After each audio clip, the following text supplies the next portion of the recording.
जय हिंद दोस्तों। Class today के डिटेल प्लेटफॉर्म पे आप सभी लोगों का स्वागत है, इस उम्मीद के साथ कि आप सभी लोग स्वस्थ होंगे, मस्त होंगे, बहुत ही अच्छे से अध्ययन कर रहे होंगे, है ना। चलिए, ज्योग्राफी यानी कि जीएस के फाउंडेशन बैच जिसमें ज्योग्राफी चल रहा है, भूगोल चल रहा है, उसका ये दूसरा क्लास है। अभी जस्ट दूसरा क्लास है फाउंडेशन बैच का। इसमें लास्ट क्लास में मैंने जो है कि इसमें सिलेबस वगैरह डिस्कस किया था प्रॉपर, उसमें थोड़ा सा मैंने आपको बताया था कि किन किन चीज़ों को देखना है, और वहाँ पे मैंने आपको टारगेट रख के बताया था कि पूरा टीजीटी लेवल तक, साथ ही साथ बीपीएससी चाहे यूपीपीसीएस के प्री लेवल तक पूरा मैंने जो है कि वो सारी चीज़ों को कवर करूँगा। एक एक चीज़ हम डिटेल में देखते हुए चलेंगे, और ये कोर्स आपको बहुत ही नॉमिनल जो है कि फीस पे आपको अवेलेबल मिलेगा। ठीक है, चलिए आज की दूसरी क्लास स्टार्ट करते हैं। भूगोल यानी ज्योग्राफी। भूगोल मतलब ज्योग्राफी की बात करें तो ज्योग्राफी के बारे में अगर हम बात करते हैं तो सामान्य तौर पे देखा जाए, सामान्य तौर पे तो दो इसमें शब्द हमें मिलते हैं। एक मिलता है आपका जियो प्लस ग्राफ्स, जियो प्लस ग्राफ्स, जियो प्लस ग्राफ्स दो शब्द मिलते हैं। जियो का मतलब हो जाता है भू से, यानी भूमि से, पृथ्वी से। ग्राफ का मतलब हो जाता है यहां पे आपका वर्णन से, डिस्क्रिप्शन से, यानी कि एक ऐसा सेक्टर या बुक या किताब जिसमें पृथ्वी से संबंधित तथ्यों का वर्णन किया गया है। यह सामान्य तौर पे समझने के लिए एक चीज हो गई, ठीक है। इसके बाद आगे और इसको डिटेल में देखते हैं तो आगे जो है कि आते हैं सारे विद्वान, तो फिर वो कहते हैं कि पृथ्वी को as a human habitat describe करते हैं, कि पृथ्वी को एज ए ह्यूमन हैबिटेट के रूप में स्टडी करना ही क्या है, ज्योग्राफी है। ठीक है, ये सामान्य सामान्य सा परिचय रहा। इसके अलावा थोड़ा सा अगर डिटेल में अगर हम बात करें, डिटेल में अगर हम बात करते हैं तो जियो के बाद देखें तो तीन शब्द जोड़ा जाता है। जियोलॉजिया, लॉजिया का मतलब होता है, जियो का मतलब पृथ्वी हो गई, भू हो गया, है ना। लॉजिया का मतलब हो गया पृथ्वी का अध्ययन, पृथ्वी का अध्ययन, जियोलॉजिया यानी पृथ्वी का अध्ययन हो गया। उसके बाद मेट्रिया, मेट्रिया यानी पृथ्वी का मापन हो गया, पृथ्वी का मापन हो गया। आइडल्स का मतलब हो गया पृथ्वी के आकार के अनुरूप चीजों को देखना। तो ये सामान्य तौर पे एक ज्योग्राफी के बारे में छोटा सा कॉन्सेप्ट रहा कि ज्योग्राफी एक्चुअली होती क्या है। ठीक है, नेक्स्ट अगर हम बात करते हैं, आगे बात करते हैं यहां पे, तो अब यहां पे father of geography, father of geography, father of geography बोला जाता है हिकैटियस को। किसे बोला जाता है? हिकैटियस को।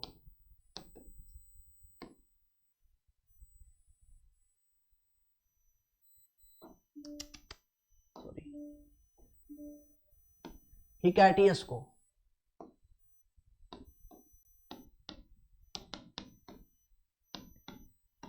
हिकैटियस को फादर ऑफ ज्योग्राफी किसे बोला जाता है?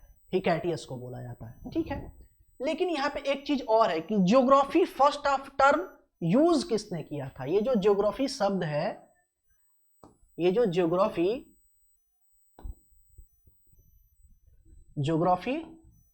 वर्ड है, ये फर्स्ट टाइम यूज किसके द्वारा किया गया था? तो फर्स्ट टाइम यूज करने की अगर हम बात करते हैं तो ये है इरेटोस्थनीज, ये है इरेटोस्थनीज।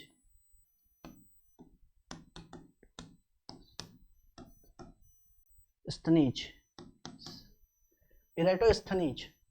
ठीक है, इरेटोस्थनीज हिंदी में ऐसे लिखते हैं,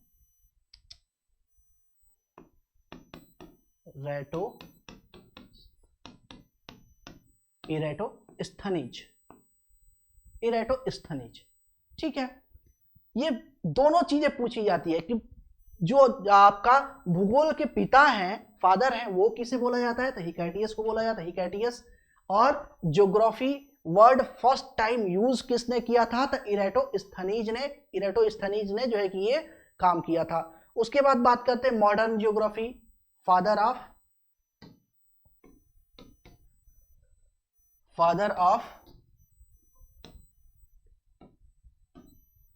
मॉडर्न जियोग्राफी यानी कि आधुनिक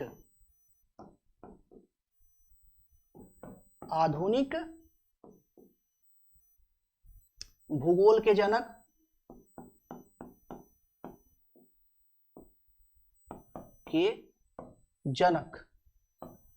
आधुनिक भूगोल के जनक। तो ये बोला जाता है हम्बोल्ट को।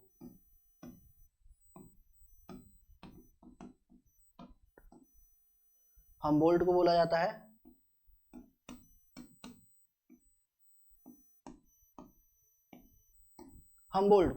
है ठीक है। ये तीन चीजें हो गई इंपॉर्टेंट। क्या? Father of geography Hecataeus, geography word first used by Eratosthenes, और आधुनिक जो है कि भूगोल के जनक हम्बोल्ट, है ना। उसके बाद बात करते हैं ह्यूमन ज्योग्राफी या पॉलिटिकल ज्योग्राफी। फादर ऑफ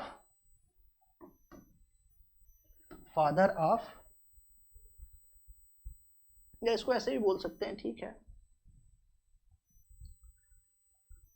राजनीतिक व मानव भूगोल, राजनीतिक व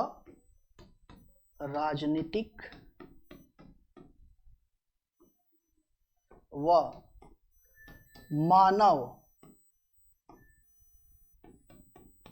भूगोल के जनक, ठीक है, वो है रेटजेल।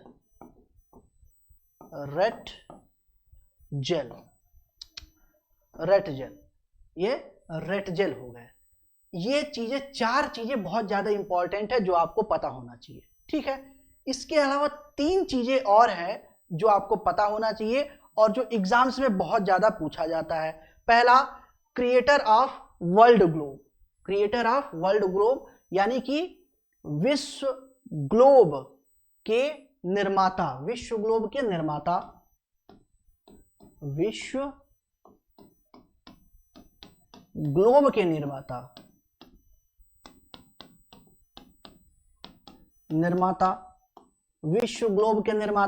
तो विश्व ग्लोब के निर्माता है मार्टिन वैहम।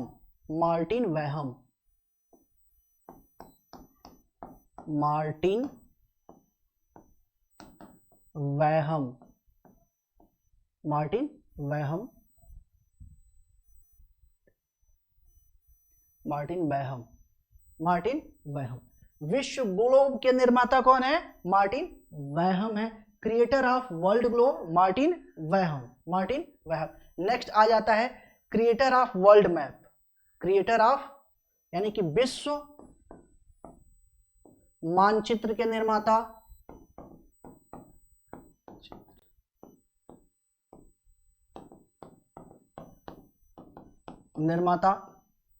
है ना।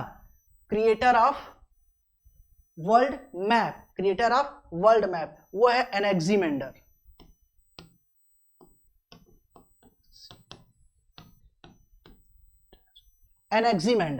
एनेक्सिमेंडर के बारे में अगर हम बात करें तो ये एनेक्सिमेंडर और हिकैटियस, एनेक्सिमेंडर और हिकैटियस,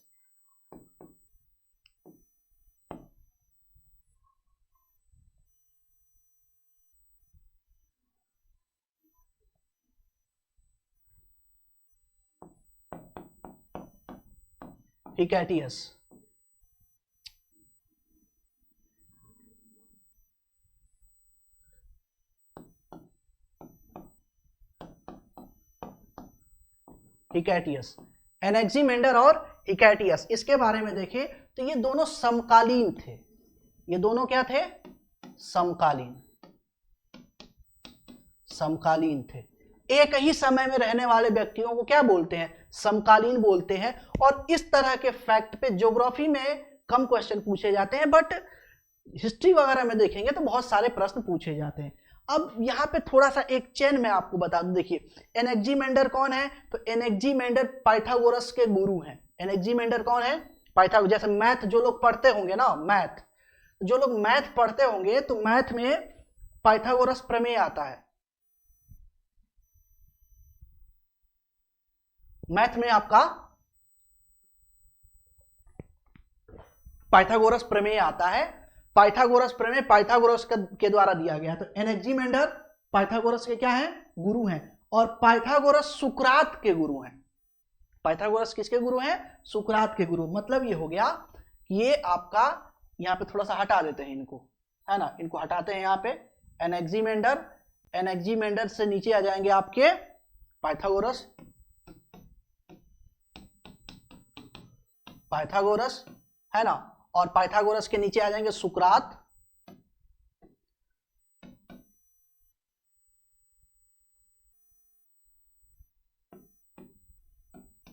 सुकरात, सुकरात। अब सुकरात प्लेटो के गुरु हैं। किसके हैं, प्लेटो के, प्लेटो के गुरु हैं। और प्लेटो किसके गुरु हैं, अरस्तु के। प्लेटो किसके हैं, अरस्तु के, अरस्तु के। और अरस्तु गुरु है सिकंदर का, सिकंदर का। इसका मतलब ये हुआ एनेक्सीमेंडर किसके गुरु हैं, पाइथागोरस के, पाइथागोरस किसके गुरु हैं, सुकरात के, सुकरात किसके गुरु हैं, प्लेटो के, और प्लेटो किसके गुरु हैं, अरस्तु के, अरस्तु किसके गुरु हैं, सिकंदर के। ठीक है, तो ये एक चेन है, इसको थोड़ा सा ध्यान रखिएगा, है ना। चलिए आगे चलते हैं अब इस क्रम में। तो हमने क्या देखा, क्रिएटर ऑफ वर्ल्ड मैप। अच्छा, क्रिएटर ऑफ वर्ल्ड मैप। एक चीज और यहीं पे देख लेते हैं, क्या,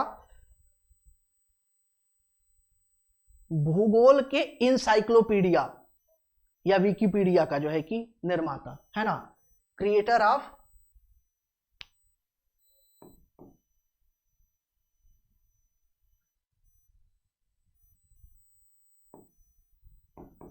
भूगोल के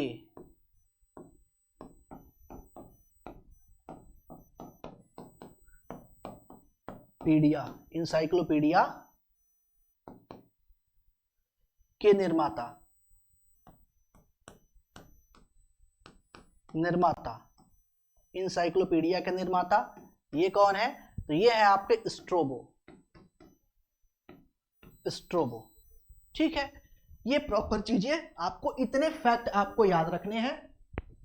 फादर ऑफ ज्योग्राफी हिकैटियस, है ना, geographical term geography first used by आपका इरेटोस्थनीज, है ना। Father of modern geography Humboldt, और राजनीतिक व मानव भूगोल के जनक रेटजेल। ठीक है, इसके बाद विश्व ग्लोब के निर्माता मार्टिन वेहम, विश्व मानचित्र के निर्माता एनेक्सीमेंडर, भूगोल के इंसाइक्लोपीडिया के निर्माता कौन हो गए आपके, तो स्ट्रोबो। इतनी चीजें बेसिक बेसिक फैक्ट आपको ध्यान रखना है। ठीक है, अब आगे नेक्स्ट चलते हैं। तो अब यहां से कुछ बुक्स है जो इंपॉर्टेंट है। बुक्स मतलब जैसे जो हिकैटियस है, हिकैटियस है ना, हिकैटियस है। तो हिकैटियस की बुक है जस पीरियड्स, जस, यस,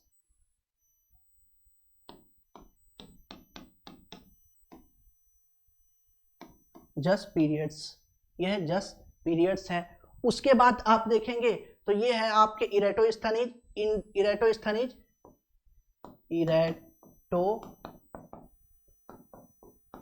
इरेटोस्थनीज, इरेटोस्थनीज की पुस्तक है ज्योग्राफिया, जियोग्राफिया, जियोग्राफिया, जियोग्राफिया, जियोग्राफिया, ये आपको ध्यान देना है। उसके बाद आपका अलबरूनी, अलबरूनी का जो है कि किताबुल हिंद जो मैंने आपको बता ही दिया है, ये आपका इंपॉर्टेंट है थोड़ा सा। एक है और आपका अल ख्वारिज्म, अल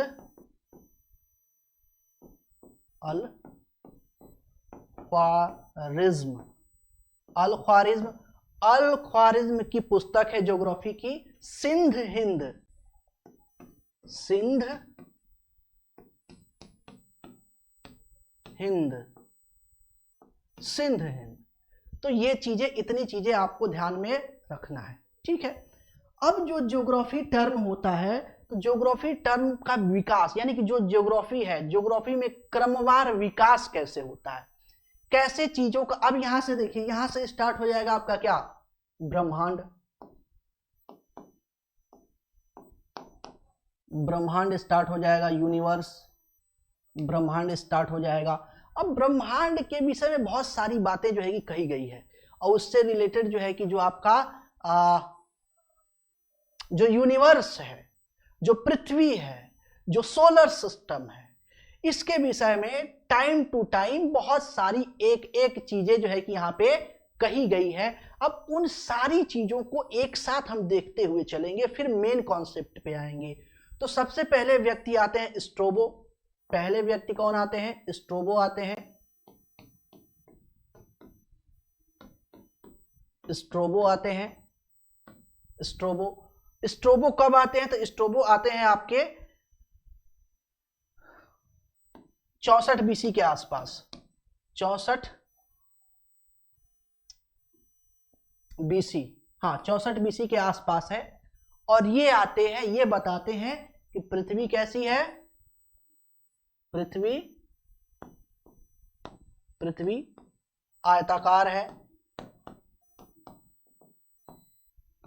आयताकार है। इन्होंने क्या बोला? पृथ्वी आयताकार है। इससे ज्यादा इन्होंने कुछ नहीं बताया। इन्होंने इतना ही बताया कि पृथ्वी ओवल शेप में है, ओब्लॉन्ग है, ओब्लॉन्ग या आयताकार शेप में है, ओब्लॉन्ग शेप में है, ये इन्होंने बताया। उसके बाद दूसरे व्यक्ति आते हैं क्लाइडियस टॉलमी, या इनको टॉलमी भी बोलते हैं। इनको क्या बोला जाता है? टॉलमी बोला जाता है। और टॉलमी कब आते हैं? तो ये आते हैं आपके 140 एडी में। अब ऐसा नहीं है कि सारे लोग जल्दी जल्दी आ गए, नहीं, ऐसा कुछ भी नहीं है। ये कुछ कुछ टाइम के बीच बीच में आते गए और इन्होंने अपनी अपनी बातें कहते गए, ज्योग्राफी से रिलेटेड, भूगोल से रिलेटेड अपनी एक एक बात ये लोग कहते गए। ये साहब आते हैं, ये पढ़े लिखे आते हैं और ये क्या कहते हैं? ये कहते हैं कि पृथ्वी आयताकार व चपटी है। ये इस बात को तो रिपीट करते ही करते हैं, सेम बात को। देखिए, जो रिसर्च होता है ना और जो विद्वान होता है, उसका कोई ना कोई बेस होता है, वो उसी बेस पे बातें करता है, उसमें कोई नई चीजें जोड़ देता है। तो ये भी जो है कि स्ट्रोबो की बातों को उठाते हैं और कहते हैं कि पृथ्वी आयताकार है। पृथ्वी क्या है? आयताकार व चपटी। इसमें एक शब्द और जोड़ देते हैं कि पृथ्वी क्या है? आयताकार व चपटी है। आयताकार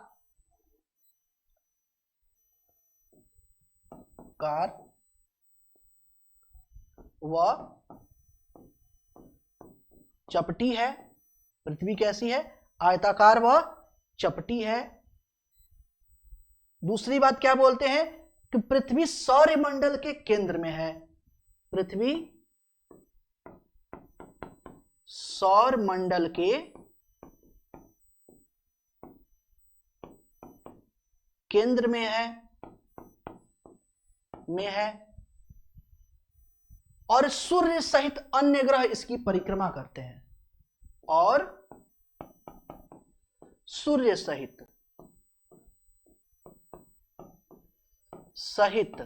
अन्य ग्रह इसकी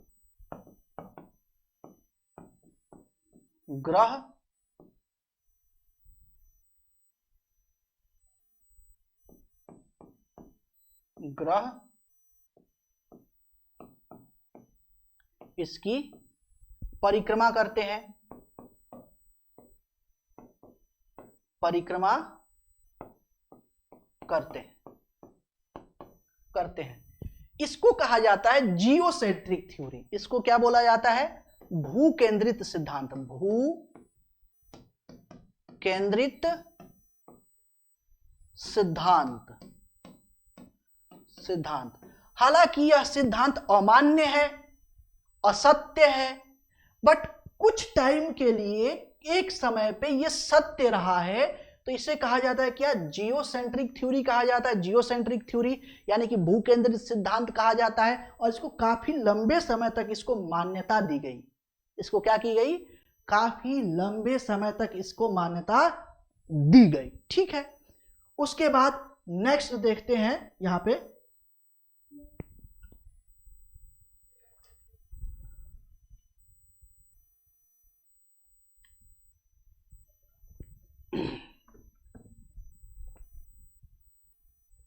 नेक्स्ट देखते हैं। तो नेक्स्ट पर्सन जो है कि यहाँ पे, अच्छा, नेक्स्ट पर्सन आते हैं कॉपरनिकस। कौन आते हैं? कॉपरनिकस। तीसरे पर्सन आते हैं कॉपरनिकस।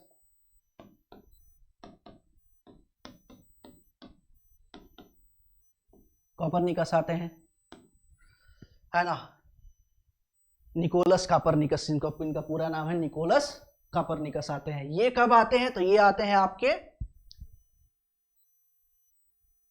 1543 में एडी में। इसका मतलब ये हुआ कि 140 से लेकर के 1543 तक, यानी मोटा मोटा देखा जाए, मोटा मोटा 1400 वर्ष के लिए जियोसेंट्रिक थ्योरी क्या रही? सत्य मानी गई कि पृथ्वी केंद्र में है, चपटी है और आयताकार है, बाकी सारे ग्रह वगैरह और सूर्य वगैरह इसकी परिक्रमा करते हैं। ठीक है, 1400 साल बाद जो है कि कॉपरनिकस आते हैं। हालांकि इससे पहले अरस्तु ने एक बात कह दी थी, एक बात ये क्या कह दी थी कि पृथ्वी चपटी नहीं गोल है। उन्होंने क्या कह दिया था कि पृथ्वी गोल है, गोल। और कहा कैसे था?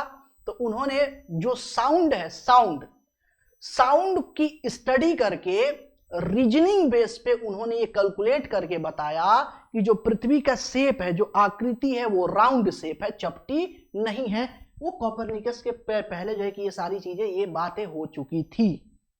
ठीक है, 14 साल तक ये थ्योरीज चलती रही। कौन सी थ्योरी? जियोसेंट्रिक थ्योरी चलती रही। उसके बाद आता है आपका सौर्य केंद्रित सिद्धांत। कॉपरनिकस आते हैं, कॉपरनिकस सिद्धांत देते हैं सौर केंद्रित सिद्धांत,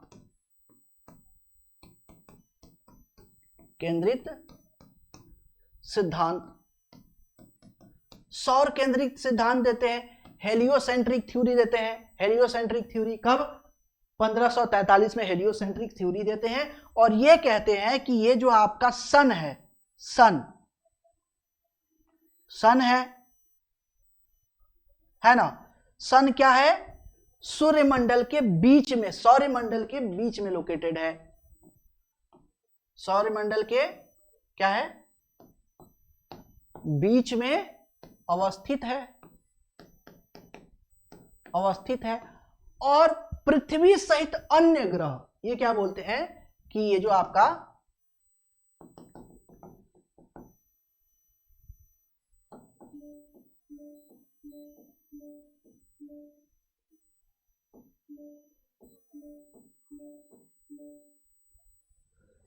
पृथ्वी सहित अन्य ग्रह,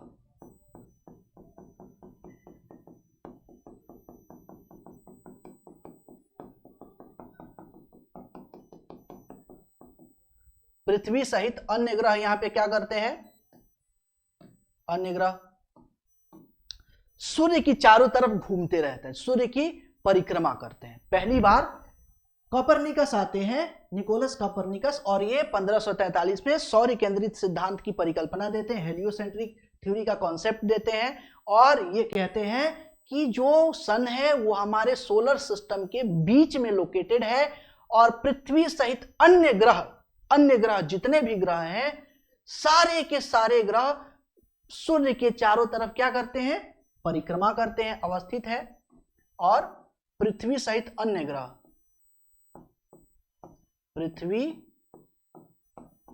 सहित अन्य ग्रह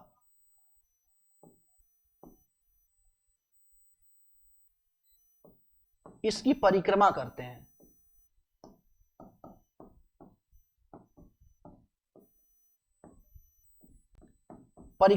हैं। और इसके बारे में कहा जाता है कि ये एक वैध थ्योरी है ना। साथ ही साथ जो है कि देखा जाए कि ये करेक्ट। और एक चीज खास बात क्या है? ये बहुत ज्यादा एग्जाम में पूछी जाती है कि हेलियोसेंट्रिक थ्योरी किसकी है? निकोलस कॉपरनिकस की है। हेलियोसेंट्रिक थ्योरी क्या है? या निम्नलिखित में से कौन जो है कि सौरमंडल की पहली वैध थ्योरी है? तो ये आपका पहली जो है कि वैध थ्योरी, मान्यता प्राप्त जो है कि थ्योरी है कि सूर्य क्या है? केंद्र में लोकेटेड है और पृथ्वी सहित सारे ग्रह जो है कि इसकी परिक्रमा करते हैं। ठीक है, ये तो बेसिकली देखा जाए तो ये आपका कॉपरनिकस के द्वारा कहा गया है। लेकिन एक भारतीय विद्वान होते हैं जिनका नाम है वराहमिहिर,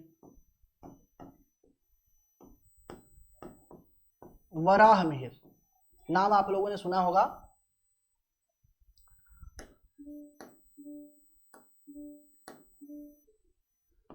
वराहमिहिर,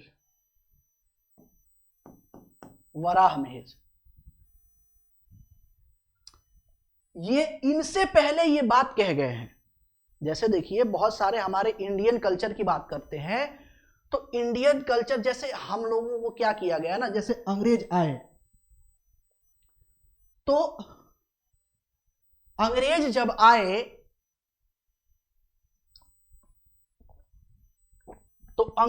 तो तमाम सारी थ्योरी कॉन्सेप्ट लेके आए और हमें ठोक पीट करके हमारे दिमाग में बिठा दिया कि हम सपेरों का देश है, हम असभ्य लोग हैं, हमें रहन सहन नहीं आता है, हमारी कोई सिविलाइजेशन नहीं है, हमारा कोई कल्चर नहीं है, हमें हिस्ट्री लिखने नहीं आता है, इतिहास लेखन हमको नहीं आता है, हम अनसाइंटिफिक लोग हैं। और उसी चीज को आज भी बहुत सारे भारतीय धोते रहते हैं, उसी को कैरी करते हैं, धोते हैं, है ना, कि हाँ हम जो है कि आडंबर वाले देश हैं, फालतू का अंधभक्त जिसे बोलते हैं, अंधभक्ति जिसे बोलते हैं, दिखावा वाला।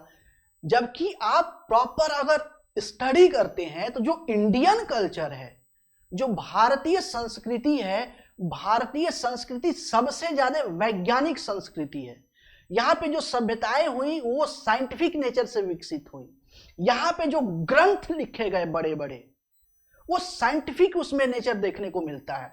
उसमें आपको फिजिक्स मिलता है, केमिस्ट्री मिलता है, चिकित्सा शास्त्र मिलता है ना, और आपका युद्ध निर्माण की जो है कि शास्त्र जो है कि मिलता है, पॉलिटिकल साइंस मिलते हो, अर्थशास्त्र देखने को मिलता है, सारी चीजें हमको, शिल्प कला देखने को मिलता है, सब कुछ देखने को मिलता है, सब कुछ, कोई ऐसी चीज नहीं है जो देखने को नहीं मिलता। तो वो तो अंग्रेजों ने धोखा से वो आए, भारत के बहुत सारे जो है कि ग्रंथ वगैरह है उनका ट्रांसलेशन किए, उसको पढ़े, पढ़ने के बाद उस पर रिसर्च किए, रिसर्च करके वो प्रकाशित कर दिए, और वो जो है कि फिर कहते हैं कि हमारी देन है, आप लोग अनसाइंटिफिक हो,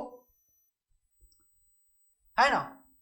तो ऐसी बात नहीं है कि ये बात कोपरनिकस कोई नया कह रहे हैं, बिल्कुल ऐसी बात नहीं। इनसे पहले वराहमिहिर आते हैं और वराहमिहिर कहते हैं, वराहमिहिर सेम बातें कहते हैं, सेम बातें कहते हैं, थोड़ा सा अंतर है, थोड़ा सा अंतर है। मतलब क्या, कोपरनिकस क्या बोल रहे हैं, कोपरनिकस बोल रहे हैं कि पृथ्वी जो है कि पृथ्वी अन्य ग्रहों के साथ सूर्य की परिक्रमा करती है। वराहमिहिर आते हैं, वराहमिहिर आते हैं और ये कहते हैं कि जो सूर्य है वो केंद्र में अवस्थित है और चंद्रमा सहित पृथ्वी व अन्य ग्रह। अब ये क्या कहते हैं, ये क्या बोलते हैं कि चंद्रमा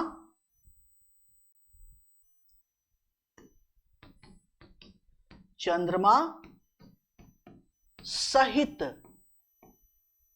अन्य ग्रह, चंद्रमा सहित पृथ्वी व अन्य ग्रह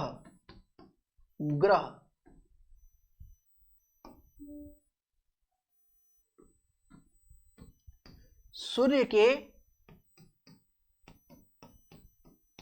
चारों ओर परिक्रमा करते हैं, परिक्रमा करते हैं। जैसे अभी हम ये दे रहे हैं, देख फॉरेनर, अभी हम ये क्या देख रहे हैं, फॉरेनर जो है कि स्कॉलर देख रहे हैं, विदेशी जो अपनी जो है कि मंतव्य देखे हैं।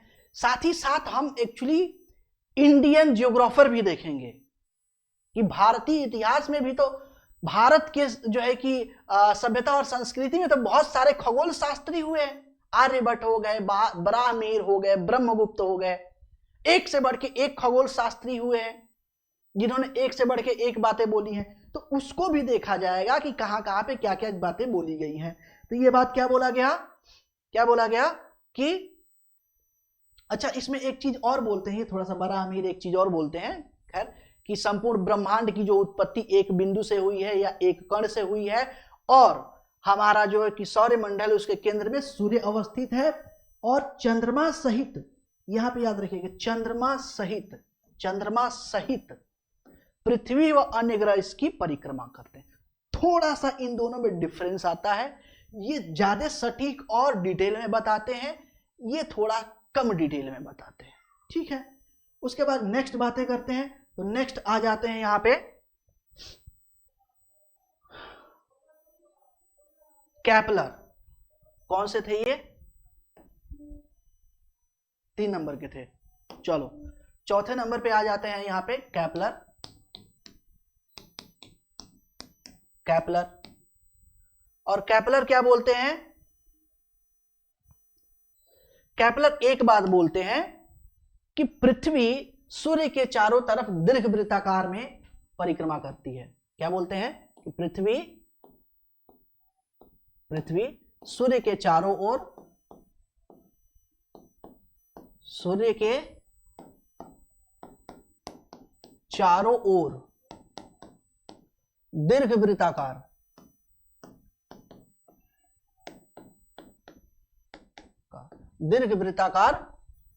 कक्षा में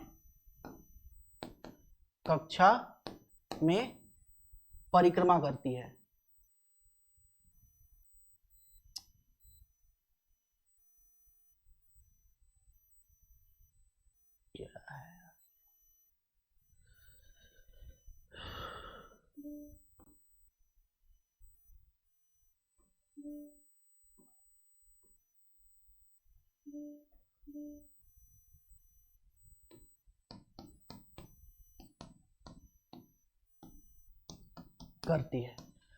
करती है। हालांकि इन्होंने ये बात कह दिया, इसका कोई पुख्ता प्रमाण नहीं दिया है ना, तो पुख्ता प्रमाण नहीं दिया। उसके बाद नेक्स्ट जो है कि 5वें नंबर पे आते हैं बहुत ही फेमस पर्सनालिटी, उनका नाम आप सभी लोगों ने सुना होगा,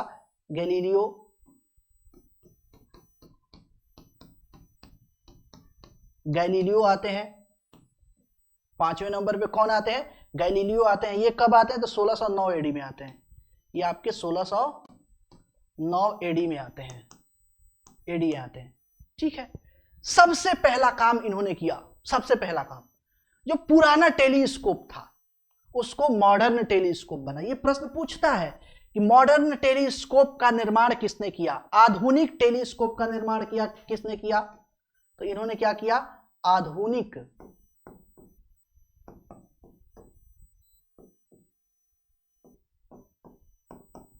टेलीस्कोप का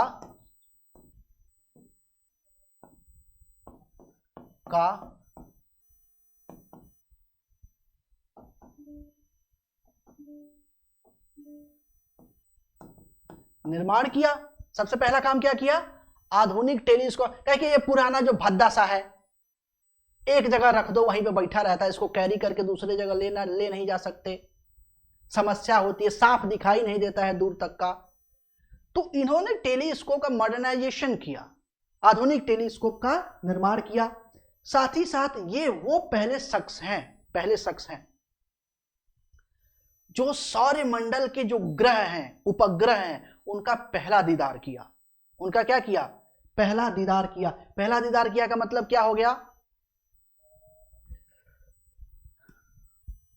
पहला दीदार किया मतलब कि इन्होंने पहली बार हमारे सौरमंडल के ग्रह, जैसे आपका जो है कि मंगल हो गया है ना, बृहस्पति हो गया, बृहस्पति के उपग्रह हो गए, उनको भी देखा। साथ ही साथ चंद्रमा देखा। चंद्रमा के सतह पे जो गड्ढे हैं, गड्ढे, उन गड्ढों को देखा। साथ ही साथ सूर्य के सतह पे जो काले धब्बे हैं, ब्लैक स्पॉट है, उनको भी देखा।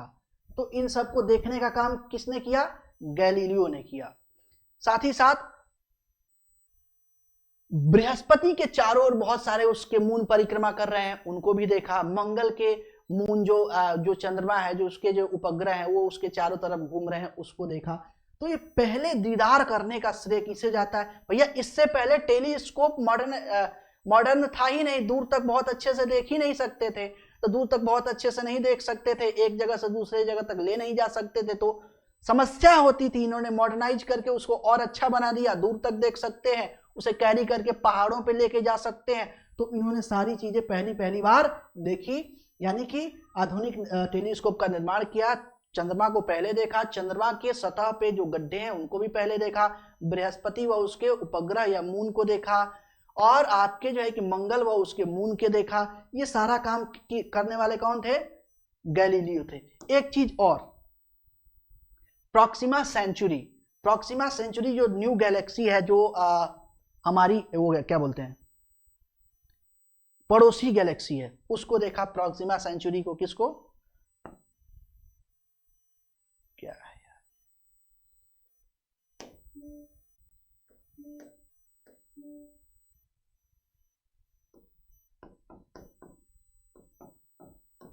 प्रॉक्सिमा सेंचुरी,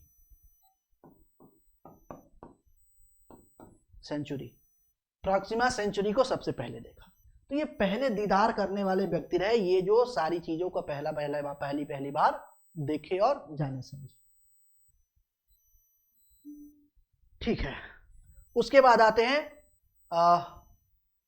कौन सा नंबर हमने देखा, ये 5 नंबर, 6 नंबर देखते हैं। 6 नंबर पे आते हैं फ्रेडरिक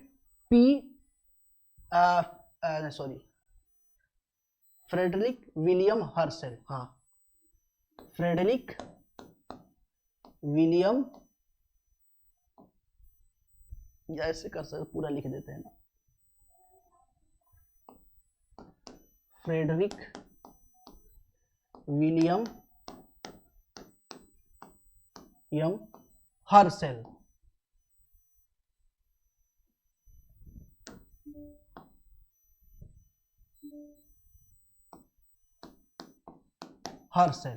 इसके बाद आता है कौन, फ्रेडरिक विलियम हर्शेल आते हैं।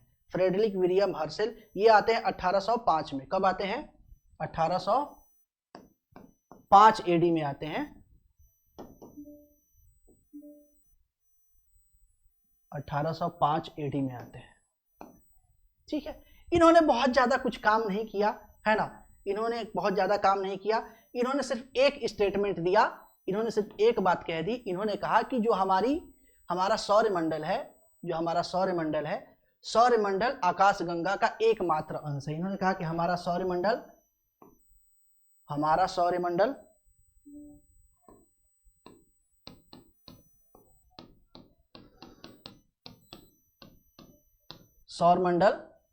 आकाशगंगा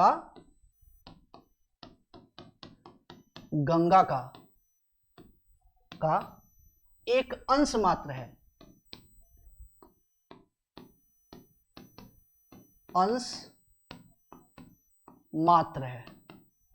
अंश मात्र है ना। इन्होंने क्या कहा कि सौरमंडल हमारे आकाशगंगा का एकमात्र अंश मात्र है, इससे ज्यादा इन्होंने कुछ नहीं कहा। ठीक है, नेक्स्ट आते हैं 7 नंबर पे, पी हब्बल। कौन आते हैं, Edwin P Hubble. Edwin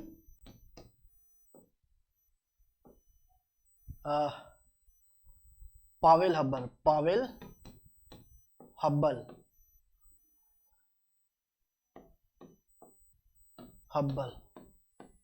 Edwin Powell Hubble. ठीक है, ये आते हैं 1929 एडी में, 1929 एडी में। अब इन्होंने क्या काम किया, ये बेचारे आ गए, सारे के पहले काम हो गए थे, आसान सारे काम पहले हो गए थे। अब इनको समझ में नहीं आया कि हम क्या करें, तो इनको गुस्सा आ गया, उनको समझ में नहीं आ रहा था, दिमाग काम कर नहीं रहा था, आ गया गुस्सा, फ्रस्ट्रेट हो गए। तो ये जो आपके गैलीलियो द्वारा जो आधुनिक टेलीस्कोप जो है कि का निर्माण हुआ था, इसको उठा के स्पेस में फेंक दी, अंतरिक्ष में। मतलब ये हुआ, सीधा कहने का मतलब ये हुआ कि इन्होंने आधुनिक टेलीस्कोप को पहली बार अंतरिक्ष में छोड़ा। क्या किया, टेलीस्कोप को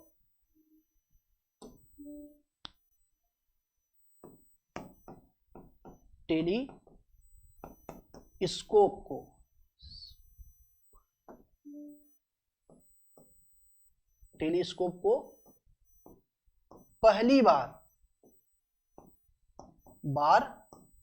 अंतरिक्ष में स्थापित किया।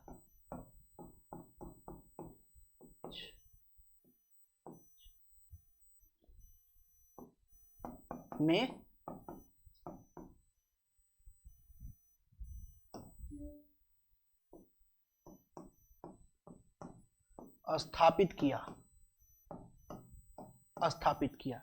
अब ये जो है कि जब टेलीस्कोप को अंतरिक्ष में स्थापित कर दिया, तो अब चीजों को और क्लियरली देखना आसान हो गया।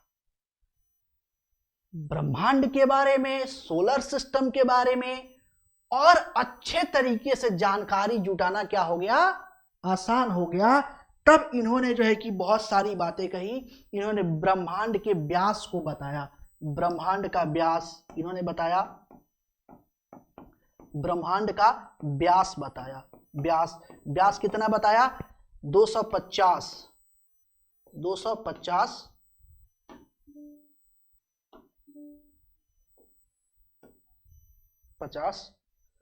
करोड़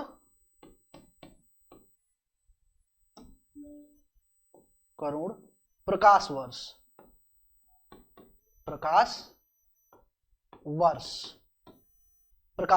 इन्होंने ये सारी बातें बताई।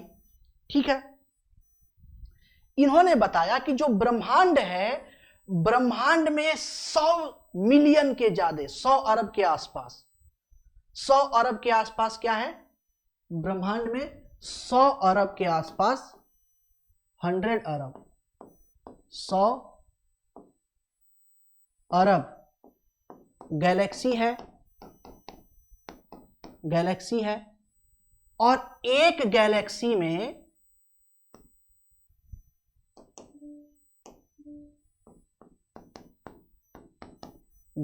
में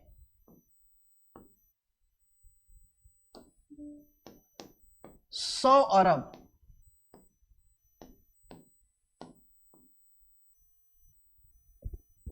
तारे हैं।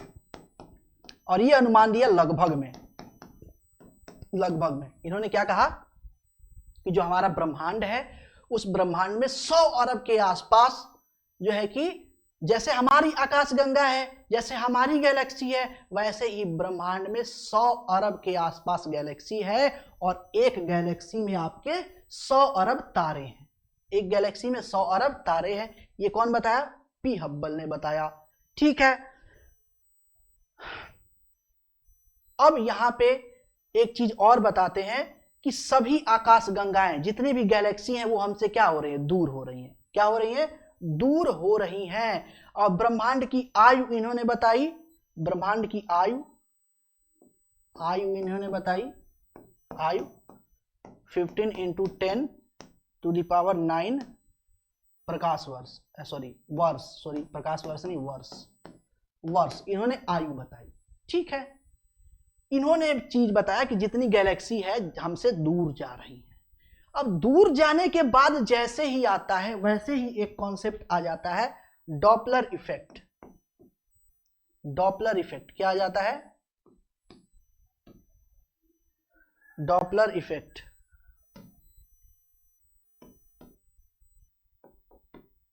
इसे डॉपलर प्रभाव भी कहते हैं।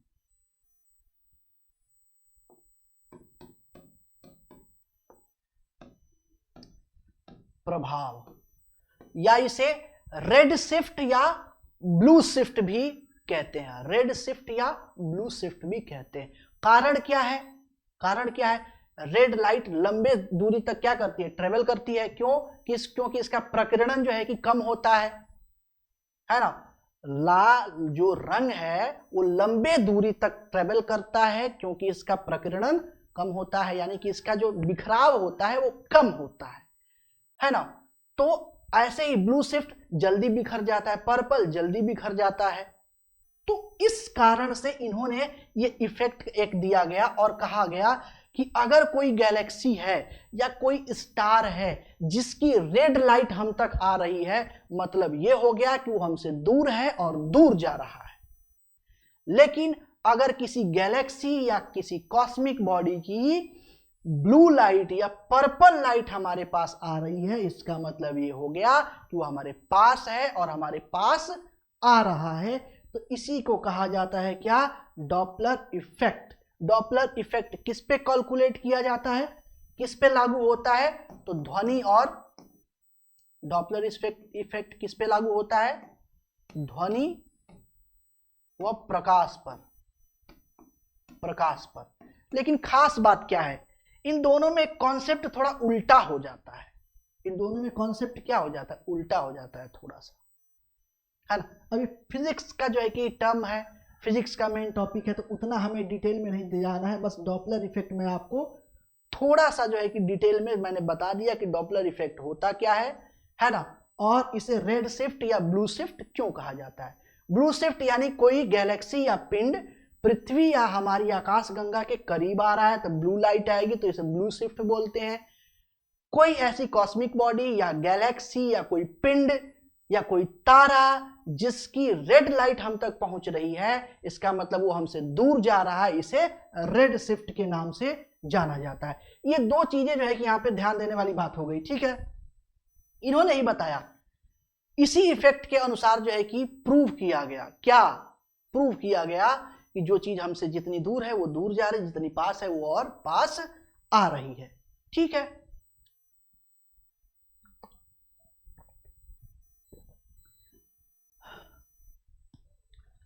तो ये बेसिकली आज की क्या रही, आपकी क्लास रही, है ना। अच्छा थोड़ा सा और एक आध चीज देख लिया जाए क्या, एक आध चीज और देख लेते हैं, है ना, एक आध चीज और देख लेते हैं। अब जैसे हब्बल साहब है, पी हब्बल, उन्होंने जो है कि बहुत सारी बातें बताई, है ना। पी हब्बल ये है,